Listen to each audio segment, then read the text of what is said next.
Assalamualaikum warahmatullahi wabarakatuh. Selamat pagi anak-anak.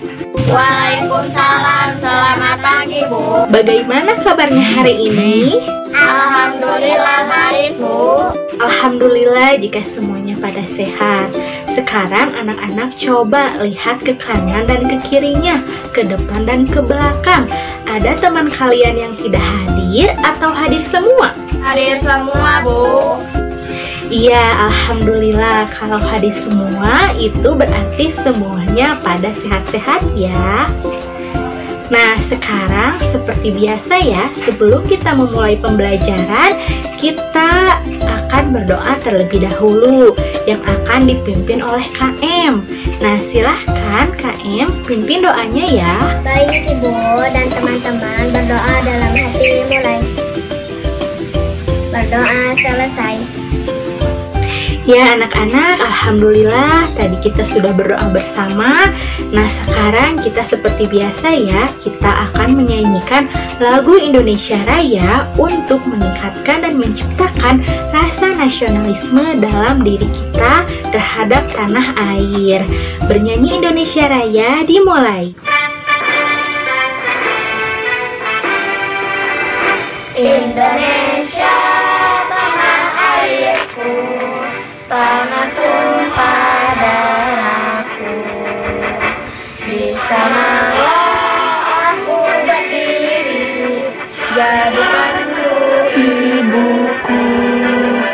Indonesia Kebangsaanku, bangsa dan tanah airku. Marilah kita berseru, Indonesia bersatu. Hiduplah tanahku, hiduplah negeriku, bangsaku, rakyatku semuanya. Bangunlah jiwanya, bangunlah badannya untuk Indonesia Raya.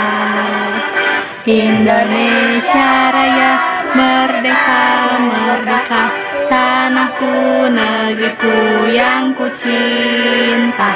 Indonesia Raya, merdeka, merdeka, hiduplah Indonesia Raya. Wah, anak-anak tadi sudah semangat sekali ya bernyanyinya. Nah, agar kita lebih semangat lagi, kita akan bernyanyi lagu yang berjudul Pemandangan. Nah, di sini anak-anak sudah tahu atau belum lagu Pemandangan? Sudah Bu. Baik, kalau sudah, dalam hitungan ketiga kita nyanyi bersama-sama ya. 1, 2, 3.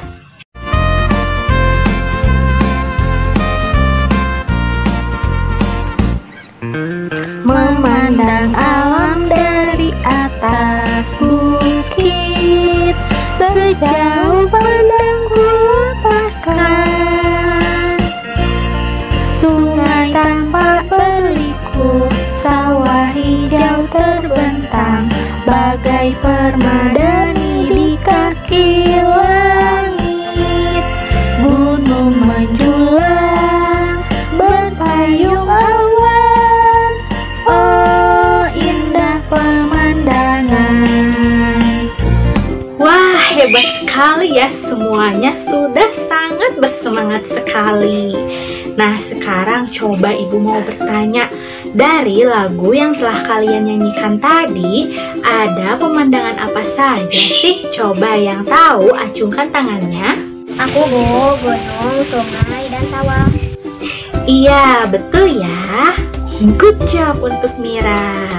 Nah, jadi anak-anak, hari ini kita akan belajar materi pelajaran IPS, yaitu tentang kenampakan alam. Tujuan pembelajaran kita kali ini yaitu yang pertama, anak-anak dapat mengidentifikasi jenis-jenis kenampakan alam yang ada di lingkungan sekitar.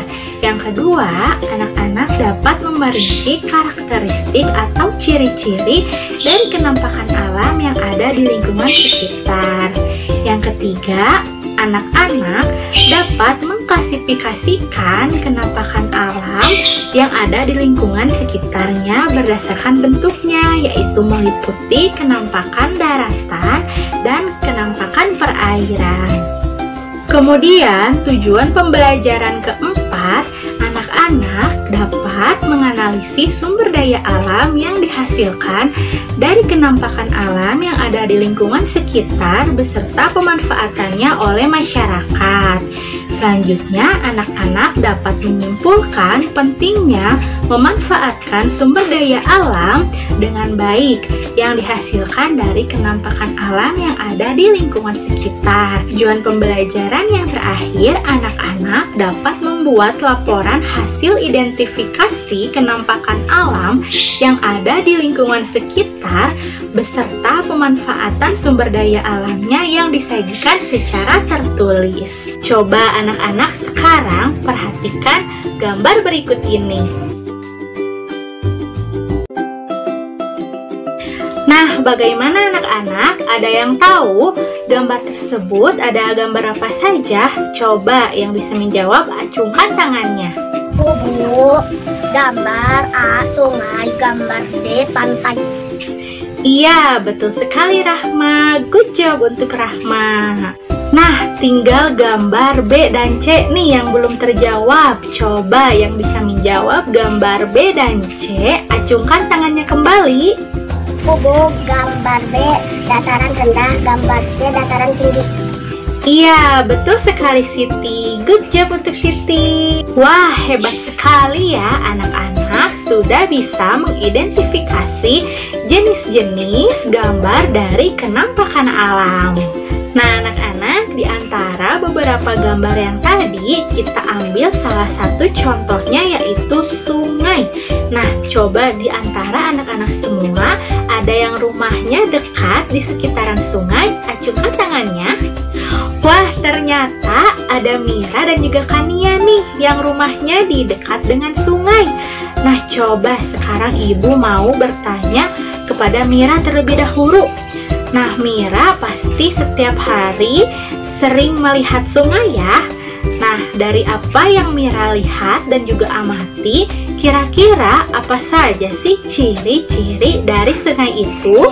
Aliran airnya mengalir. Ya, betul sekali Mira. Coba teman-teman yang lainnya, kira-kira apalagi ya ciri-ciri sungai selain yang disebutkan oleh Mira yang tadi? Ayo, yang tahu silahkan ajukan tangannya. Belum tahu? Oke, kalau belum tahu, Ibu jelaskan sedikit ya. Nah, jadi anak-anak, ciri dari sungai itu tadi yang pertama, aliran airnya itu mengalir. Nah, yang selanjutnya, sungai itu memiliki hulu dan juga hilir. Apa itu hulu dan hilir? Hulu yaitu awal mulanya air sungai mengalir.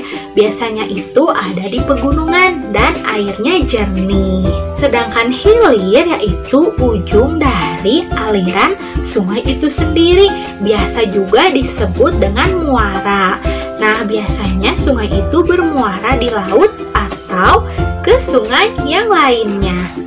Nah, tadi anak-anak, selain Mira yang rumahnya di dekat sekitaran sungai itu ada Kania ya. Nah, Ibu mau bertanya nih kepada Kania.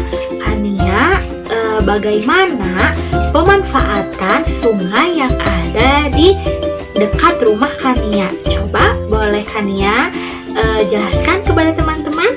Sungai di dekat aku tuh airnya cukup bersih, jadi dimanfaatkan untuk mengairi sawah. Ya, betul sekali ya tadi yang dijelaskan oleh Kania.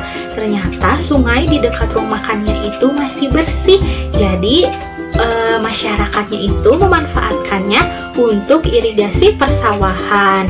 Nah, selain itu juga bisa dimanfaatkan untuk perikanan ikan tambak ya.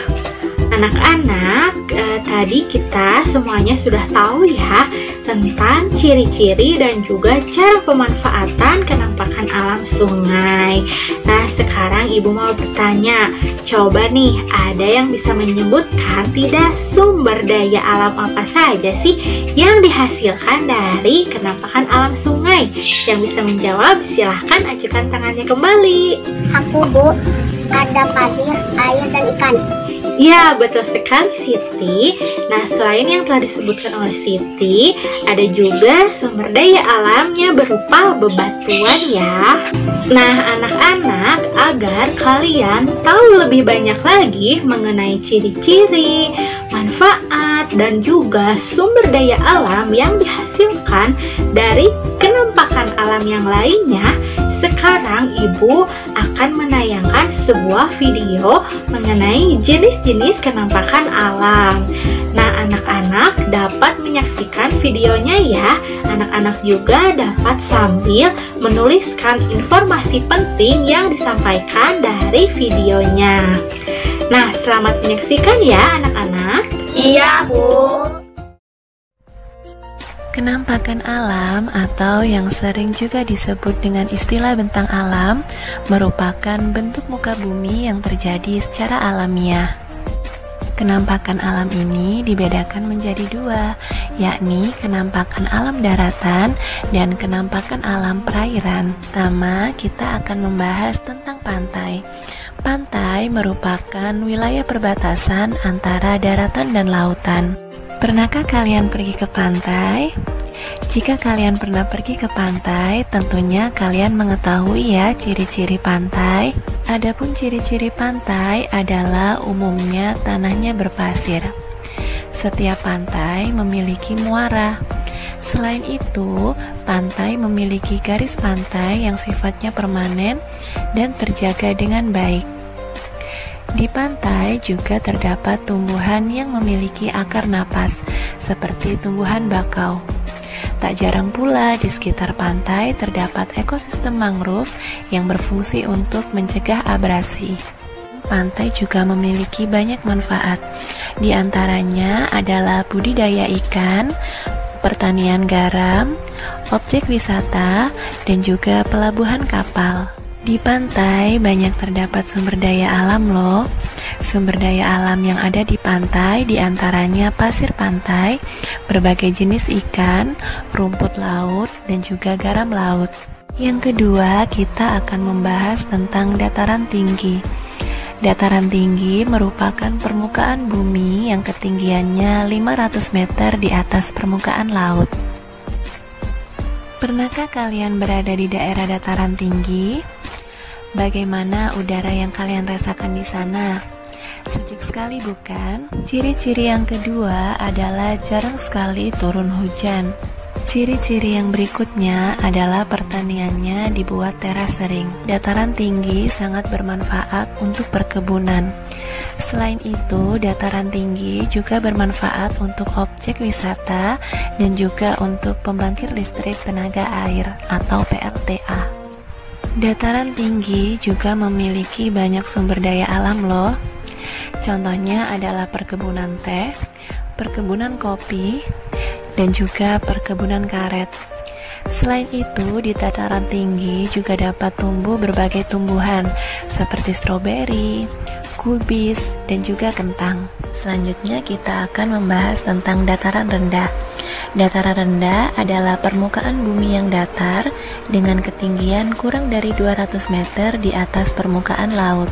Yang menjadi ciri-ciri dataran rendah adalah tanahnya yang relatif datar dan lebih subur. Dataran rendah ini terjadi akibat proses sedimentasi. Tahukah kalian apa yang dimaksud proses sedimentasi? Proses sedimentasi adalah proses pengendapan material hasil erosi di suatu tempat tertentu. Lalu, ciri-ciri dataran rendah yang berikutnya adalah banyak terdapat pemukiman penduduk. Selain itu, dataran rendah juga memiliki tekanan udara yang lebih tinggi daripada daerah pegunungan. Dataran rendah memiliki banyak manfaat. Di antaranya adalah untuk pertanian, peternakan, perkebunan, dan juga kegiatan industri. Selain itu, dataran rendah juga sangat cocok untuk dijadikan sebagai pemukiman. Lalu, apa saja sih yang menjadi sumber daya alam di daerah dataran rendah? Dari hasil pertanian, dataran rendah menghasilkan sumber daya alam berupa padi, jagung, dan tanaman palawija seperti kacang-kacangan dan juga ketela. Dari hasil peternakan, dataran rendah menghasilkan sumber daya alam berupa ayam, bebek, sapi, kerbau, dan lain sebagainya. Dari hasil perkebunan, dataran rendah menghasilkan sumber daya alam seperti tebu. Dan dari hasil tambang, dataran rendah menghasilkan sumber daya alam berupa minyak bumi, batu bara, dan masih banyak lagi. Demikianlah pembahasan materi kita hari ini. Semoga bermanfaat ya. Bagaimana anak-anak, sudah selesai menyaksikan videonya? Sudah, Bu. Baik, jika sudah selesai, sekarang coba siapa yang bisa menjelaskan jenis-jenis kenampakan alam apa saja sih yang ada dalam video tersebut? Coba yang bisa menjawab, acungkan tangannya. Aku, Bu, ada kenampakan alam perairan yaitu pantai, ada kenampakan alam daratan yaitu dataran tinggi dan dataran rendah. Ya, betul Rahma. Tepuk tangan untuk Rahma. Nah, sekarang di sini siapa yang bisa menjelaskan ciri-ciri, manfaat, dan juga sumber daya alam yang dihasilkan dari kenampakan alam pantai? Coba yang bisa menjawab, acukan tangannya. Bu, ciri pantai tanahnya berpasir, ada tanaman bakau, dan ada ekosistem mangrove. Ya, betul Kania. Tepuk tangan juga untuk Kania. Nah, sekarang ayo siapa yang bisa menjelaskan lagi tentang ciri-ciri dari dataran rendah, manfaat, dan juga sumber daya alam yang dihasilkannya? Ayo yang bisa menjawab, acungkan tangannya kembali. Ciri dataran rendah, tanahnya subur. Dataran rendah dimanfaatkan untuk pertanian dan peternakan. Sumber daya alamnya berupa padi, kelapa, dan tebu. Ya, tepat sekali Siti. Tepuk tangan juga untuk Siti. Nah, sekarang pertanyaan yang terakhir, siapa yang bisa menjelaskan mengenai ciri-ciri dari dataran tinggi, manfaat, dan beserta sumber daya alam yang dihasilkannya? Ayo acungkan tangannya kembali. Aku, Bu, ciri dataran tinggi itu beriklim sejuk, jarang turun hujan, dan ada teras-teras. Dataran tinggi dimanfaatkan untuk perkebunan dan objek wisata. Sumber daya alamnya berupa teh, kopi, dan stroberi. Iya, betul sekali Mira. Tepuk tangan juga anak-anak untuk Mira. Wah, ternyata anak-anak ibu semuanya sudah hebat ya.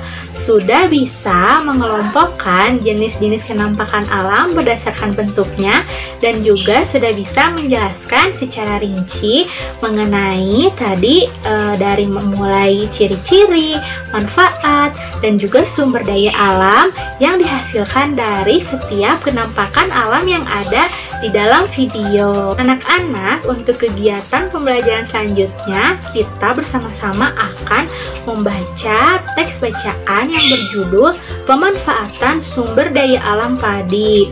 Nah, Ibu akan bagikan teksnya dan anak-anak baca dengan cermat ya. Bagaimana anak-anak, sudah selesai membaca teks bacaannya? Sudah, Bu. Baik, jika sudah selesai, berdasarkan teks yang telah kalian baca tadi, coba di sini ada yang bisa menjelaskan mengapa kita perlu memanfaatkan sumber daya alam padi dengan secara baik dan benar. Ayo yang bisa menjawab, kembali acungkan tangannya. Aku, Bu, karena padi termasuk tanaman yang paling penting bagi masyarakat Indonesia, terutama sebagai makanan sehari-hari. Iya, betul sekali Siti. Good job buat Siti. Nah, selain Siti, ada yang bisa memberikan pendapatnya kembali? Silahkan acungkan tangannya. Baik anak-anak, karena belum ada yang mau menyampaikan kembali pendapatnya, Ibu di sini akan menjelaskan sedikit ya. Jadi, padi itu termasuk tanaman atau sumber daya alam yang paling penting di Indonesia. Karena dari padi yang dipanen itu diolah akan menghasilkan beras. Dan beras dimasak menjadi nasi. Nah, masyarakat kita ini banyak yang menjadikan nasi sebagai makanan pokok sehari-harinya. Jadi, anak-anak kita harus memanfaatkan padi dengan cara yang baik dan benar ya. Sebab keberadaan padi sangat penting untuk keberlangsungan kehidupan masyarakat Indonesia yang sejahtera. Baik anak-anak, selanjutnya Ibu akan memberikan lembar kerja untuk dikerjakan secara berkelompok. Nah, silahkan anak-anak duduk secara berkelompok sesuai dengan pembagian kelompok yang telah Ibu beritahukan kemarin ya. Iya, Bu. Bagaimana anak-anak sudah duduk secara berkelompok? Baik, jika sudah, silahkan perwakilan kelompoknya ke depan untuk mengambil lembar kerjanya. Anak-anak, Ibu di sini akan menjelaskan bagaimana cara pengerjaan dari lembar kerjanya. Jadi, anak-anak dalam kelompoknya harus mengamati setiap gambar yang terdapat dalam lembar kerja. Kemudian lengkapi tabel yang telah disediakan, mulai dari nama kenampakan alam, ciri-ciri, bentuk kenampakan alam, manfaat, dan sumber daya alam yang dihasilkannya. Kemudian anak-anak juga berdiskusi untuk merumuskan mata pencaharian apa yang cocok dengan kondisi kenampakan alam yang telah anak-anak jawab tersebut. Bagaimana anak-anak mengerti cara pengerjaannya? Atau ada yang mau ditanyakan terlebih dahulu? Tidak, Bu. Baik, jika sudah mengerti, butuh berapa lama anak-anak untuk mengerjakan lembar kerjanya? Apakah 15 menit cukup? Cukup, Bu. Oke, kalau cukup, selamat mengerjakan anak-anak. Semangat ya! Bagaimana anak-anak sudah selesai mengerjakan lembar kerjanya? Sudah, Bu. Baik, jika sudah selesai semuanya, kita langsung saja ya persilahkan kepada kelompok 1 untuk mempresentasikan hasil diskusinya di depan kelas. Silahkan kelompok 1. Aku dari kelompok 1 izin mempresentasikan hasil diskusi nama kenampakan alam. Ada dataran rendah pantai dan dataran tinggi. Ciri dataran rendah tanahnya subur termasuk bentuk kenampakan alam dataran sumber daya alam yang dihasilkan yaitu tebu dan jagung. Manfaatnya untuk pertanian, peternakan, perkebunan, mata pencaharian bisa sebagai petani, peternak, pedagang. Selanjutnya pantai, cirinya tanahnya berpasir, ada tanaman bakau termasuk bentuk kenampakan alam perairan. Sumber daya alamnya ada bakau ikan, rumput laut. Manfaatnya bisa dijadikan objek wisata dan perikanan. Tambak masa pencahariannya yang cocok sebagai nelayan. Yang terakhir, dataran tinggi. Cirinya udaranya sejuk, ada teras sering. Sumber daya alamnya ada kopi, teh karet. Bisa dimanfaatkan untuk objek wisata. Perkebunan mata pencahariannya yaitu menjadi petani, pekerja perkebunan, pemandu wisata. Ya, kita beri tepuk tangannya untuk kelompok 1. Bagaimana kelompok yang lain? Ada yang mau memberi tanggapan kepada kelompok 1? Baik, jika tidak ada, kita langsung saja ya lanjut kepada presentasi kelompok 2. Silakan kelompok 2 maju ke depan untuk mempresentasikan hasil diskusinya. Alhamdulillah ya, semua kelompok sudah mempresentasikan hasil kerjanya dengan sangat lengkap dan juga sangat rinci, dimulai dari nama kenampakan alamnya, ciri-cirinya, lalu klasifikasi bentuk kenampakan alamnya, manfaatnya, sumber daya alamnya, dan juga sampai kepada mata pencaharian yang cocok sesuai dengan kondisi kenampakan alam tersebut. Beri tepuk tangan untuk kita semuanya anak-anak. Nah, sekarang siapa yang dapat membantu ibu menyimpulkan kegiatan yang telah dilakukan hari ini? Ayo acungkan tangannya. Aku, Bu. Kita sudah belajar tentang jenis-jenis kenampakan alam. Ada kenampakan daratan, yaitu dataran tinggi dan dataran rendah. Ada juga kenampakan perairan, yaitu sungai dan pantai. Kita juga telah belajar ciri-ciri manfaat dan sumber daya alam yang dihasilkan dari kenampakan alam itu. Kita juga harus menjaga keberadaan sumber daya alam yang ada, Bu. Ya, terima kasih Mira karena telah menyimpulkan kegiatan pembelajaran hari ini dengan baik dan benar. Nah, jadi ibu tegaskan sekali lagi ya bahwa kenampakan alam itu memiliki ciri, manfaat, dan juga sumber daya alam yang dihasilkannya itu sesuai dengan kenampakan alamnya masing-masing. Tak lupa juga ada mata pencaharian atau pekerjaan yang bisa kita lakukan sesuai kondisi kenampakan alam tersebut. Nah, sekarang ibu punya oleh-oleh. Apa itu oleh-olehnya? Yaitu lembar soal yang harus dikerjakan secara mandiri oleh anak-anak. Ibu bagikan dulu ya soalnya. Apakah semuanya sudah mendapatkan lembar soal evaluasinya? Sudah, Bu. Baik, jika semuanya sudah mendapatkan, silahkan anak-anak mulai mengerjakan lembar soal evaluasi tersebut. Ibu beri waktu 15 menit ya. Jika sudah selesai, silahkan kumpulkan di meja ibu. Semangat anak-anak. Ya, alhamdulillah semuanya sudah mengerjakan lembar soal evaluasi dan sudah mengumpulkan di meja ibu. Nah, sebelum ibu menutup pembelajaran hari ini, ibu akan memberikan tindak lanjut untuk di rumah, yaitu anak-anak mencari tahu kenampakan alam yang lainnya selain kenampakan alam yang telah kita pelajari tadi ya, dan juga cari tahu mengenai kenampakan alam buatan. Nah, anak-anak, alhamdulillah pembelajaran hari ini telah selesai. Silahkan anak-anak bereskan alat tulisnya dan silahkan KM untuk memimpin doa sebelum kita pulang. Baik, Bu. Sebelum kita pulang, mari kita berdoa. Berdoa dalam hati mulai. Berdoa selesai. Sekian pembelajaran kita kali ini. Anak-anak tetap jaga kesehatannya, selalu semangat dalam belajar. Terima kasih. Wassalamualaikum warahmatullahi wabarakatuh. Sampai jumpa lagi ya.